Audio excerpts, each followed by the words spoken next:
India TV YouTube channel को subscribe करें और बेल आइकन दबाएं।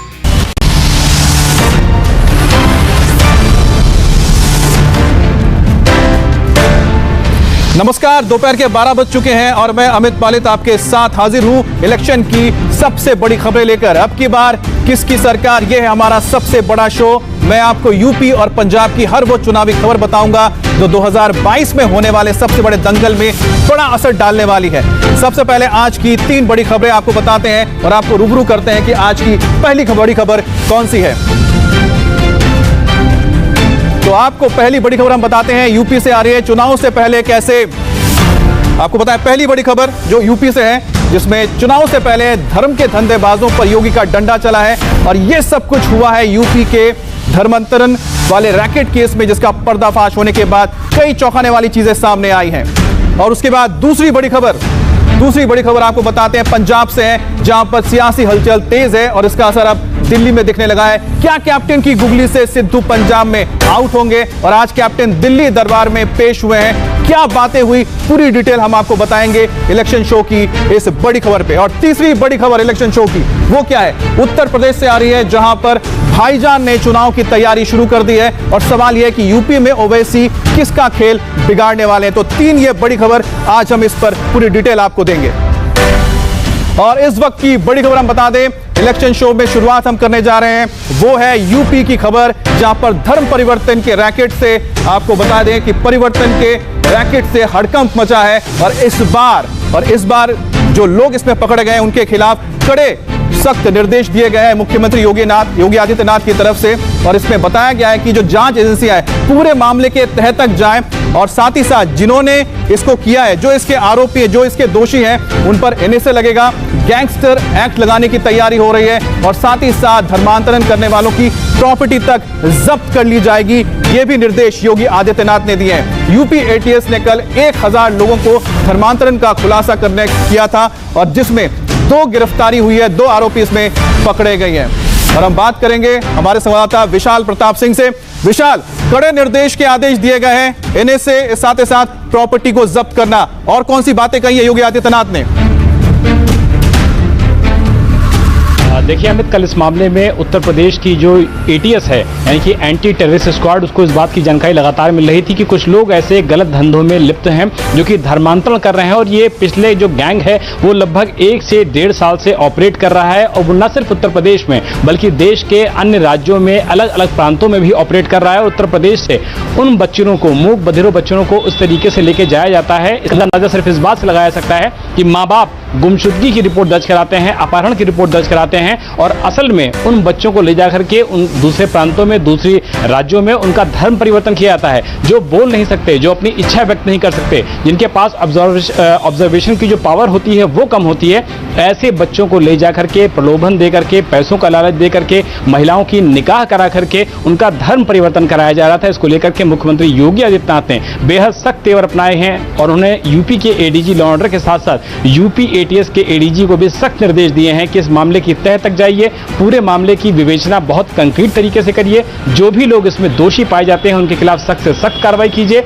एनएसए तक का प्रावधान करने की बात कही है मुख्यमंत्री योगी आदित्यनाथ ने और यह भी कहा है कि जो लोग इस मामले में लिप्त पाए गए हैं, संलिप्त पाए गए हैं, चाहे डायरेक्ट चाहे इनडायरेक्ट, उन सभी की प्रॉपर्टीज को भी जब्त किया जाएगा और उनकी प्रॉपर्टीज को भी सरकारी जो अमला होता है उसमें अटैच किया जाएगा। तो अपने आप में समझा सकता है कि धर्म परिवर्तन से जुड़े हुए इस रैकेट के खुलासे के बाद मुख्यमंत्री योगी आदित्यनाथ ने न सिर्फ इसका संज्ञान लिया है बल्कि अधिकारियों को तह तक जाने के, इन्वेस्टिगेशन करने के निर्देश दिए हैं और सख्त से सख्त कार्रवाई जो भी हो सकती है वो करने के निर्देश दिए हैं, ताकि भविष्य में उत्तर प्रदेश की डेमोग्राफी को बिगाड़ने की कोई भी शख्स या कोई भी रैकेट इसकी जरूरत ना कर सके।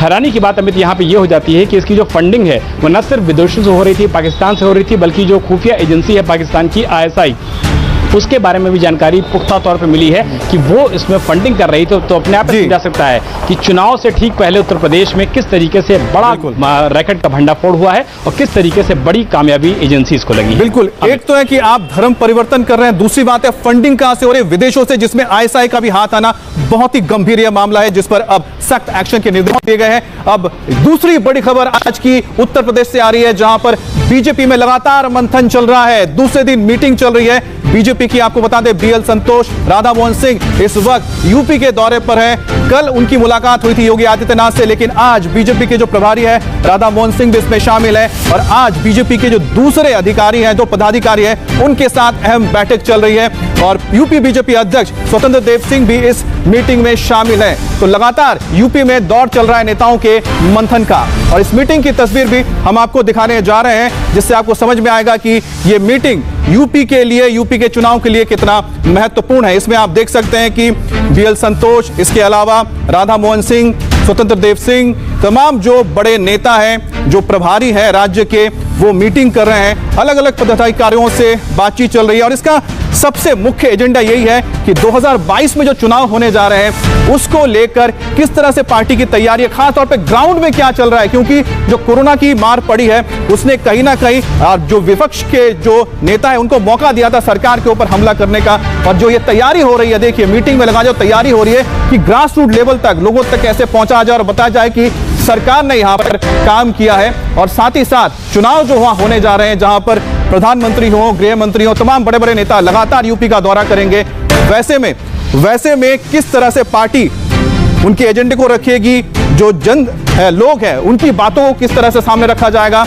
और पहले दिन बीएल संतोष और राधा मोहन सिंह ने कहा कि किसके साथ मीटिंग की है, यह आपको बताते हैं। देखिए, आरएसएस दफ्तरों में पदाधिकारियों के साथ मिले हैं, बीजेपी दफ्तरों में मीटिंग हुई है और सीएम योगी के साथ भी पहले दिन दोनों नेताओं की मीटिंग हुई है। राधा मोहन सिंह और बीएल संतोष, ये दो मुख्य नेता हैं जो इस वक्त पूरे यूपी की ऊपर नजर बनाए हुए हैं, लगातार दौरा कर रहे हैं, दूसरा दौरा है उनका।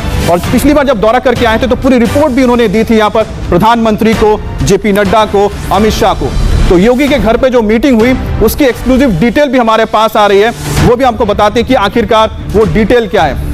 क्योंकि कल मुलाकात हुई थी योगी आदित्यनाथ के साथ और योगी आदित्यनाथ के साथ मीटिंग की इनसाइड स्टोरी में आपको बता रहे हैं। देखिए, 2022 की चुनावी योजनाओं पर चर्चा हुई थी जो बहुत अहम है, क्योंकि 2022 में रास्ता उतना आसान नहीं रहने वाला है बीजेपी के लिए, खासतौर पे कोरोना की जो मार पड़ी उसके बाद। विकास, हिंदुत्व के मुद्दे पर किस तरह से चुनाव लड़ेंगे, इसको लेकर बातचीत हुई है। सरकार का काम लोगों तक किस तरह से पहुंचाया जाना है, क्योंकि लोगों तक ये बताना जरूरी है कि सरकार ने क्या क्या काम किया है, किस किस फ्रंट पे काम किया है और किस तरह से जनता को यह बताना है, ये भी सबसे बड़ा एजेंडा रहेगा। साथ ही आपको बताते हैं कि संकल्प पत्र वादों के साथ जनता तक जाएंगे, यानी कि क्या संकल्प पत्र में होगा, यानी मैनिफेस्टो में क्या चीजें लिखी जाएंगी, लोग क्या चाहते हैं, इसके लिए भी जनसंपर्क किया जाएगा। संगठन सरकार मिलकर काम करेंगे, यानी संघ और संगठन, यानी बीजेपी और संघ मिलकर काम करेंगे और लोगों तक बातें पहुंचाएंगे, ये भी इस मीटिंग में शामिल था। संघ ने मौजूदा स्थिति पर फीडबैक दिया है। देखिए, फीडबैक बहुत जरूरी है क्योंकि लगातार फीडबैक लिया जा रहा है, चाहे राधा मोहन सिंह हो और बीएल संतोष पिछली बार गए थे, फीडबैक लेकर आए, फिर यहां पर फीडबैक दिया गया और उसके बाद फिर से एक बार पहुंचे फीडबैक लेने। रिपोर्ट के मुताबिक जनता योगी के काम से खुश है। यह बहुत बड़ी बात है कि जो फीडबैक गया है उस फीडबैक में कहा गया है कि जो जनता है वो योगी के काम से खुश है। और एक बार फिर से हम लौटते हैं हमारे संवाददाता विशाल प्रताप सिंह के पास। विशाल, जिस तरह से फीडबैक मिला है बीएल संतोष को और राधा मोहन सिंह को, योगी के काम से लोग खुश हैं, ये तो एक फीडबैक है। दूसरी बातें और कौन सी है जो फीडबैक में मिला और साथ ही कल के मीटिंग में आई है सामने?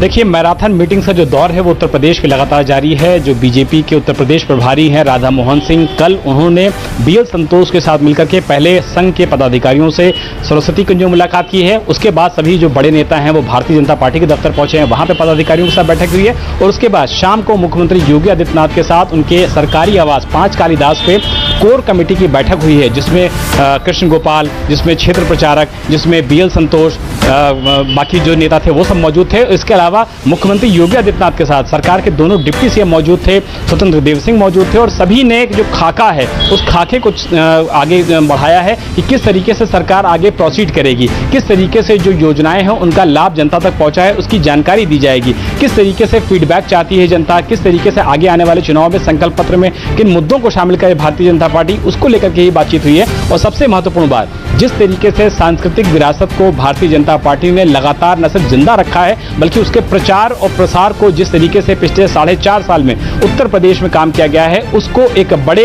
एजेंडे के तौर पे बताया गया है कि आगे बढ़ाया जाएगा। सरकार के जो विकास कार्य हैं उनको बताया जाएगा। कोविड महामारी के दौरान, वैश्विक महामारी है, पूरा विश्व इससे परेशान रहा है, भारत भी इससे अछूता नहीं था। कुछ लोगों की मौत हुई, उसको लेकर के कहीं ना कहीं जो विपक्ष है वो लगातार सरकार पे हमलावर था। जातीय राजनीति से किस तरीके से निपटना है, ये सारे मुद्दों पर बातचीत की गई है और इस कोर कमेटी में यह तय किया गया है कि विकास के साथ साथ जो हिंदुत्व का एजेंडा है उसके साथ भारतीय जनता पार्टी 2022 के चुनाव में आगे बढ़ेगी। और एक तरफ विशाल आप कह रहे हैं कि एक हिंदुत्व का मुद्दा तो रहेगा, साथ ही जो सरकार ने लॉ एंड ऑर्डर को लेकर, विकास के लिए, किसानों के लिए जो तमाम काम किए उसको भी पटल पर रखा जाएगा, जनता तक पहुंचाया जाएगा। ये इस एजेंडे में तैयार हो रहा है। बहुत बहुत शुक्रिया आपका विशाल, सारी जानकारी देने के लिए। इस वक्त की एक और बड़ी खबर आपको बता दें जो आ रही है, शरद पवार के घर मीटिंग में यूपी में सियासी हलचल हो गया है। शरद पवार ने जयंत चौधरी को बैठक में बुलाया है। आरएलडी के नेता हैं जयंत चौधरी, यूपी के घनश्याम तिवारी भी इस मीटिंग में जाएंगे पवार के घर पे, और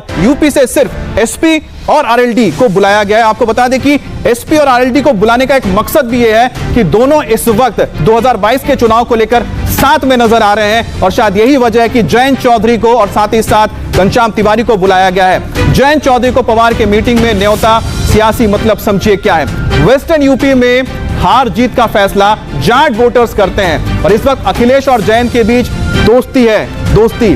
और जयंत चौधरी और अखिलेश यादव के बीच जो केमिस्ट्री बन रही है वो शानदार नजर आ रही है, और लगता है कि 2022 में जब चुनाव होंगे तो ये जो याराना है, ये याराना वेस्टर्न यूपी में इनको सीटें दे सकता है। और यही वजह कि शरद पवार ने अपनी इस मीटिंग में इनको, यानी कि जयंत चौधरी को बुलाया है, यानी आरएलडी के जाट जो नेता है, अजीत सिंह के बेटे हैं। इसके बाद एक और बड़ी खबर, यूपी में मंथन चल रहा है और पंजाब से दिल्ली तक कांग्रेस में टेंशन है, हलचल है। मुख्यमंत्री अमरिंदर सिंह इस वक्त पैनल के सामने मौजूद हैं, वो अपनी बातें रख रहे हैं, जिसमें सिद्धू ने जो बयानबाजी की है, सिद्धू ने कहा है कि मैं कोई ट्रॉफी नहीं हूं, क्योंकि कैंपेन के वक्त आपने मुझे निकाला चुनाव के दौरान, उसके बाद भूल गए। ये बातें पसंद नहीं आई है अमरिंदर सिंह को, और ये बातें लगातार सामने रखी जा रही हैं पैनल के सामने, जिसमें मल्लिकार्जुन खड़गे हैं, हरीश रावत वहां पर मौजूद है। तो ये सारी बातें अमरिंदर सिंह बताएंगे, और साथ ही बताएंगे सख्त रुख अपनाएंगे, क्योंकि सिद्धू लगातार जिस तरह से बयानबाजी कर रहे हैं वहां कहीं ना कहीं जो अमरिंदर सिंह की जो इमेज है उसको डेंट किया जा रहा है, चाहे वो मुद्दा मंत्री पद का हो, चाहे वो एमएलएस के जो बच्चों को दिया गया है वहां पर नौकरियां दी गई है, या फिर अकाली दल को लेकर भी लगातार टारगेट करते रहे। और सिद्धू के साथ प्रगट सिंह भी है, और लगातार इन पर एक्शन की मांग की गई अंदरूनी तौर पर। लेकिन आज पैनल के सामने अमरिंदर सिंह नाराज हैं, और ये बातें वो साफ रखेंगे कि सिद्धू हो, उनके सहयोगी हो, उनके ऊपर काम किया जाए। तो मल्लिकार्जुन खड़गे जो बात कह रहे हैं उसमें बिल्कुल यह साफ हो जाता है कि पंजाब की जो लड़ाई है अब दिल्ली दरबार में आ चुकी है, और जबरदस्त टेंशन है इस वक्त दिल्ली में और साथ ही साथ कांग्रेस में। तो पंजाब का झगड़ा दिल्ली तक पहुंच चुका है। एक तरफ आप देख रहे हैं कि अमरिंदर सिंह अपनी बातें रख रहे हैं, दूसरी तरफ है राहुल गांधी जो लगातार पंजाब के नेताओं के साथ मीटिंग भी कर रहे हैं, और राहुल और जो कांग्रेस की कोशिश है कि किसी तरह से लड़ाई खत्म हो जाए। कल भी उन्होंने कई विधायकों और नेताओं से मुलाकात की, और ये सिलसिला आज भी जारी रहेगा। तो एक तरफ देखिए कि अमरिंदर सिंह हैं जो अपने हिसाब से काम करते हैं, उनका अपना एक स्टाइल है, और दूसरे हैं यहाँ पर राहुल गांधी जो चाहते हैं कि उनके जो करीबी हैं उनको कहीं ना कहीं पंजाब में जगह मिले। कैप्टन जानते हैं कि उनके सामने कई चुनौतियां हैं, और अब जान लीजिए कि वो चुनौतियां क्या हैं। सबसे बड़ी चुनौती उनके लिए सिद्धू, उसके बाद प्रताप सिंह बाजवा, इसके अलावा शमशेर सिंह ढुल्लो, रवनीत सिंह बिट्टू। लेकिन इसमें बाजवा जो है वो कहीं ना कहीं सॉफ्ट नजर आए। उनका एक जो बयान सामने आया था उससे समझ में आता है कि हो सकता है कि वो कैप्टन की तरफ सॉफ्ट हो सकते हैं, क्योंकि सिद्धू को ज्यादा वेटेज मिले ये बाजवा कभी पसंद नहीं कर सकते हैं। इसका पुराना आपसे अब टेंशन भी बता देते हैं। तीसरे नंबर की चुनौती शमशेर सिंह ढिल्लो है जो बाजवा के करीबी है, इसलिए विरोध करते हैं। चौथे रवनीत सिंह बिट्टू पुराने कांग्रेसी नेता बेन सिंह के पोते हैं, और अगर कैप्टन की ताकत कम होती है तो रवनीत को पंजाब कांग्रेस में तवज्जो मिल सकती है। तो कहीं ना कहीं टग ऑफ वॉर चल रहा है। इसके अलावा आपको बताते हैं कि आज दूसरी बार कांग्रेस पैनल के सामने कैप्टन जब आएंगे तो इस दौरान वो क्या बातें कहेंगे। तो सीएम बदलना जरूरी नहीं है, रिपोर्ट में क्या कहा गया है। कैप्टन के नेतृत्व में चुनाव हो ये भी माना जा रहा है। सिद्धू को अच्छा पद मिले ये भी कोशिश होगी मिल जाए। संगठन के खाली पदों को भरा जाए और नाराज गुट की नाराजगी दूर हो। देखिए एक बात बिल्कुल साफ है कि कैप्टन के बिना पंजाब में कांग्रेस बिल्कुल भी उतर नहीं सकती है। विजय लक्ष्मी से हम बात करेंगे। विजय लक्ष्मी, पेशी हो रही है नाराज हैं कैप्टन सिद्धू से, जिस तरह से लगातार बयानबाजी चल रही है, लेकिन एक्शन क्या होगा? रखना सिद्धू को भी है, कैप्टन को भी नाराज नहीं कर सकते हैं। देखिए, पूरी लड़ाई शुरू इसलिए हुई क्योंकि नवजोत सिंह सिद्धू लगातार ट्विटर और सोशल मीडिया और बाकी तमाम प्लेटफॉर्म पर कैप्टन अमरिंदर सिंह के खिलाफ जो है मुखर तरीके से अपनी बात रख रहे थे। कह रहे थे जो वायदे किए गए वो पूरे नहीं हुए। उसके बाद कमेटी बनाई गई, कमेटी ने 100 से ज़्यादा कांग्रेस के नेताओं से मुलाकात की। पंजाब के कैप्टन अमरिंदर सिंह आए, लेकिन जो कमेटी ने रिकमेंडेशन दिए, और जब उस रिकमेंडेशन में ये भी था कि नवजोत सिंह सिद्धू को अकोमोडेट करना बेहद ज़रूरी है, लेकिन अब सूत्र जो बता रहे हैं कि जो अकोमोडेशन कैप्टन अमरिंदर सिंह तैयार हुए हैं नवजोत सिंह सिद्धू के लिए, वो अकोमोडेशन नवजोत सिंह सिद्धू नहीं चाहते। वो जो भी फॉर्मूला कैप्टन की तरफ से सुझाया गया है सिद्धू को वो नामंजूर है। इसलिए स्थिति वहीं की वहीं जस की तस बनी हुई है, स्टेटस को बना हुआ है, और शायद इसलिए अब दूसरा राउंड जो है वो मीटिंग्स का शुरू हो रहा है। हालांकि ये जो 3 सदस्यीय पैनल है ये अपनी रिपोर्ट ऑलरेडी आला कमान को दे चुका है, लेकिन उसके बाद फिर कैप्टन अमरिंदर सिंह की आज दोबारा पेशी हो रही है। इसका मतलब बात जस की तस है। कैप्टन और सिद्धू के बीच में जो सुझाव दिए गए थे कमेटी द्वारा, जो रिकमेंडेशन दिए गए थे, उस पर बात बनती नजर नहीं आ रही है। नवजोत सिंह सिद्धू चाहते हैं कि उनको राज्य का प्रदेश अध्यक्ष बना दिया जाए, लेकिन कैप्टन अमरिंदर सिंह उसके लिए कतई तैयार नहीं है। पहले जब चुनावों के बाद सरकार कांग्रेस पार्टी की वहां बनी थी तो डिप्टी सीएम के लिए नवजोत सिंह सिद्धू तैयार थे, लेकिन अभी सूत्रों के हवाले से खबर आ रही है कि वो भी उन्होंने नकार दिया है। वो चाहते हैं कि प्रदेश अध्यक्ष उनको बना दिया जाना चाहिए। हाल ही में उन्होंने इंटरव्यूज भी दिए जिसमें तमाम तरह से उन्होंने अपनी बात रखी और कहा कि वो कोई ट्रॉफी नहीं है कि चुनाव से जस्ट पहले उनको निकाला जाए और उसको शोकेस किया जाए और चुनाव के बाद बुला दिया जाए। तो नवजोत सिंह सिद्धू जो चाहते हैं कैप्टन वो देने को तैयार नहीं है, और सारा मामला जो है वो वहीं पर फंसा हुआ है। हालांकि ज्यादातर एमएलए और विजय शायद यही जो दबाव की कोशिश है अभी होती हुई नजर आ रही है, और जो दबाव की जो कोशिश है, और यही वजह है कि सिद्धू ने अब बाहर जाकर अपनी बात रखी। अब तक सिद्धू चुपचाप ही था, लेकिन दूसरी तस्वीर जो आप देख रहे हैं ये बहुत इंटरेस्टिंग है, क्योंकि ये कुछ और सियासत है। ये कश्मीर, जम्मू कश्मीर की सियासत है, जिसमें इस वक्त आप एनएनसी के चीफ यानी एनसी नेशनल कॉन्फ्रेंस के चीफ फारूक अब्दुल्ला को देख रहे हैं। उनके साथ महबूबा मुफ्ती नजर आ रही है, और साथ ही साथ आपको बता दें कि सीपीएम के तारागामी भी यहां पर मौजूद है। तो गुप्तकार जो अलायंस है उसको लेकर इस वक्त बैठक चल रही है फारूक अब्दुल्ला के घर पर, और यहां पर आज मंथन में यह तय होगा कि क्या 24 तारीख को दिल्ली में जो प्रधानमंत्री मोदी के साथ बैठक में मुलाकात करनी है उसमें क्या एजेंडा रहेगा, कौन कौन जाएगा। और इसी को लेकर इस वक्त फारूक अब्दुल्ला के घर पर बातचीत हो रही है, क्योंकि वो गुटपकार अलायंस जो है उसमें इस वक्त सबसे मुख्य भूमिका निभा रहे हैं। फारूक अब्दुल्ला क्या कह रहे हैं एक बार आपको सुनाते हैं। तरफ से मैं भी बात करूंगा। हमारा जो मौक़िफ़ है वो सबको मालूम है, ये भी हैं, ये भी जाएंगे, और तारिगामी साहब भी हैं। डॉक्टर साहब, क्या आपको ये पता है ये एजेंडा क्या रहेगा इस मीटिंग का? कोई भी एजेंडा उनकी तरफ से फिक्स नहीं हुआ। वहाँ पे आप हर बात पे बोल सकते हैं। ये डॉक्टर साहब इसलिए पूछ रहे हैं कि ये लोगों का फीडबैक है कि तो दिल्ली में मीटिंग होने वाले हैं, तो उनकी चॉइस होगी, बड़ी होगी, और कोई भी लीडर जाएंगे, उनकी चॉइस किसी की। ये सुनिएगा, मैं इसमें एक गुजारिश कर लूँगा आपके जो और बल्कि हमारे जम्मू कश्मीर और लद्दाख समेत लोगों के जो कंसर्न्स हैं, जो उम्मीदें हैं इस मीटिंग से और हमसे, हम आपको यकीन दिलाना चाहते हैं कि हम आसमान के तारे तो मांगेंगे नहीं, लेकिन वही मांगेंगे जो हमारा रहा है और हमारा ही रहना चाहिए। मैं एक गुजारिश बोले, प्लीज हैव सम पेशेंस। और क्योंकि एजेंडा नहीं है, जिन्होंने मीटिंग बुलाई प्राइम मिनिस्टर ऑफ इंडिया ने, एजेंडा कोई मुकर्रर है या नहीं हमें इतला नहीं, और हमारा मौक़िफ़ जो है PAGD का उसको हम दोहराएंगे उस बड़े ऐवान में, बड़ी लीडरशिप के सामने। वो हमें मौका मिला है, हम अपने आवाम को यकीन दिलाना चाहते हैं। हम एक minute please please please please please not one way, please listen to us. हमें वहां जाना है अपने अवाम की वकालतनामा लेकर। हम वकालत कर लेंगे उस अदालत में, जम्मू कश्मीर और लद्दाख के अवाम की तरफ से वो वकालतनामा मिला है आईन के अंदर जो हमें गारंटीज मिली हैं, पहले से ही हम उनके तहफ़्फ़ुज़ की खातिर अपील कर लेंगे प्राइम मिनिस्टर ऑफ इंडिया से कि वो रिकंसिडर कर ले। महबूबा जी, बाबा जी पहले पूछना चाहूंगा कि आप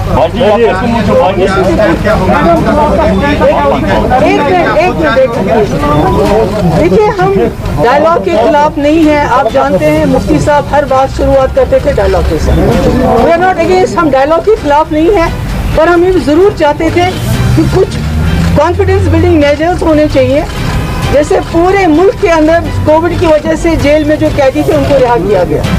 जम्मू कश्मीर के हवाले से भी ये होना चाहिए था, जो हमारे सियासी कैदी हैं या दूसरे जदनीस हैं उनको रिहा किया जाना चाहिए था। अगर वो वाकई चाहते थे कि वो जम्मू कश्मीर के लोगों को रीच आउट करना चाहते हैं, हम लोगों को रीच आउट करना चाहते हैं, जिनको पिछले 2 साल से उन्होंने इतना ह्यूमिलेट किया है, तो मैं समझती हूँ कि कम से कम ये उनको करना चाहिए था। मगर इसका कतई मतलब नहीं है कि हम डायलॉग के खिलाफ हैं। दूसरा, हमारा ये ख्याल था कि अगर PAGD के हेड के तौर पे फारूक साहब जाएंगे, मगर इनका ये है कि नहीं, हमको इंडिविजुअली इन्वाइट किया गया है, सबको अलग अलग जाना चाहिए। हम उम्मीद करते हैं कि जैसे फारूक साहब ने भी कहा कि वहाँ कोई एजेंडा नहीं, उनका जो भी एजेंडा होगा, मगर हम अपना एजेंडा उनके सामने रखेंगे और बखूबी रखेंगे। और हम उम्मीद करेंगे कि हमारे जाने से कम इतना हो, जो जेलों में यहाँ और यहाँ से बाहर हमारे लोग बंद हैं उनको रिहा किया जाए, और साथ में जिनको रिहा नहीं कर सकते उनको कम से कम जम्मू कश्मीर ले आए।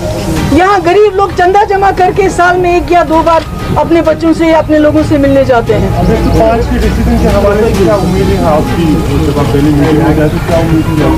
नहीं, हम कोशिश करेंगे कम से कम जो कॉन्फिडेंस बिल्डिंग मेजर्स हैं, जैसे कैदियों की रिहाई है, हमारे लोग यहाँ मुसीबत में हैं जिनका बहुत नुकसान हो गया 2019 के बाद, ट्रांसपोर्टर्स है, टूरिज्म है, बाकी है, मगर ये बातें बात की है। पहले हमारा, जैसे फारूक साहब ने कहा, जो हमारा पीपल्स अलायंस का जो एजेंडा है, जिसके लिए हमने ये अलायंस बनाया हुआ है, जो हमसे छीना गया है, हम उस पर बात करेंगे कि ये आपने गलती की है, ये इलीगल रहा है, ये अनकॉन्स्टिट्यूशनल है। इसको बहाल किए बगैर जम्मू कश्मीर का मसला और जम्मू कश्मीर के हालात और इस पूरे खित्ते में आप अमन बहाल नहीं कर सकते। नहीं, मैंने कहा पॉलिटिकल लीडरशिप को भी इनको करना चाहिए, जिनको रिहा नहीं कर सकते कम से कम जम्मू कश्मीर शिफ्ट कर।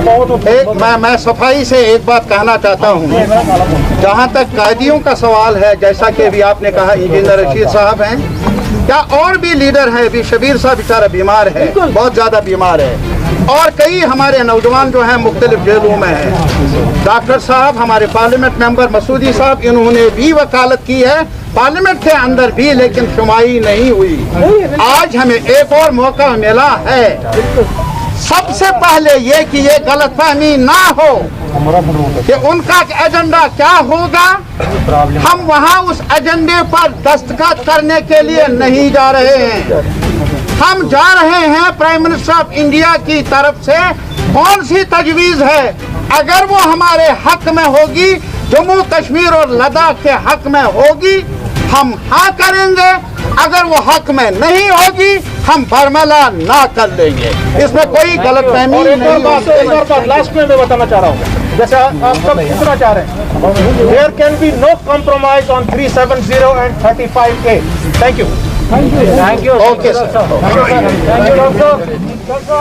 तो आपने सुना कि यहाँ पर जो एक बात तय हो गई है कि चाहे महबूबा मुफ्ती हो या फिर वहाँ पर फारूक अब्दुल्ला हो या फिर तारिगामी हो, तमाम जो लोग हैं गुप्तकर अलायंस के जो 5 से 6 पार्टियां हैं, वो सभी लोग शामिल होने जा रहे हैं 24 तारीख को प्रधानमंत्री मोदी के साथ जो बैठक होगी। हालांकि यहाँ पर एक बात उन्होंने साफ कर दी है कि वो चाहते हैं, जैसा महबूबा मुफ्ती ने बोला, कॉन्फिडेंस बिल्डिंग मेजर्स कुछ चाहते हैं ताकि उनको लगे कि सरकार यहाँ पर घाटी के लोगों के बारे में सोच रही है। वहीं उन्होंने एक और एजेंडा रखा है कि जो लोग अभी जेल में बंद हैं उनको रिहा किया जाए कोरोना को देखते हुए।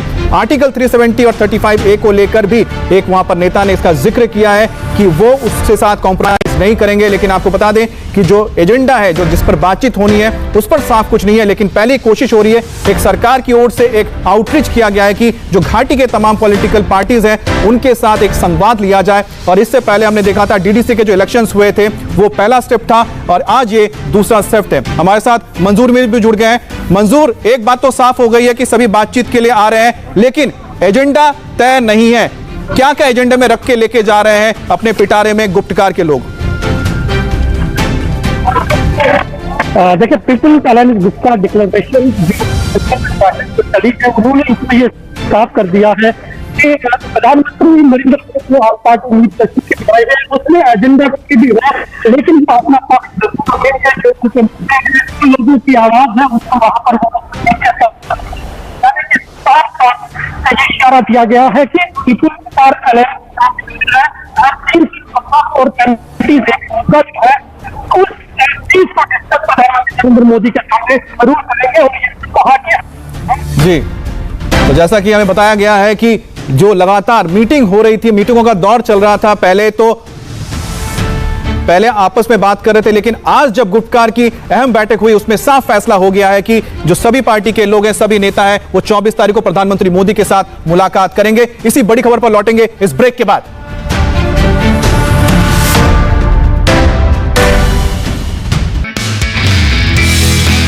नमस्ते, मैं हूं मीनाक्षी जोशी। वीडियो और खबरों से अपडेट रहने के लिए India TV YouTube channel subscribe करें, बेल आइकन दबाना ना भूलें। जुड़े रहें इंडिया टीवी के साथ।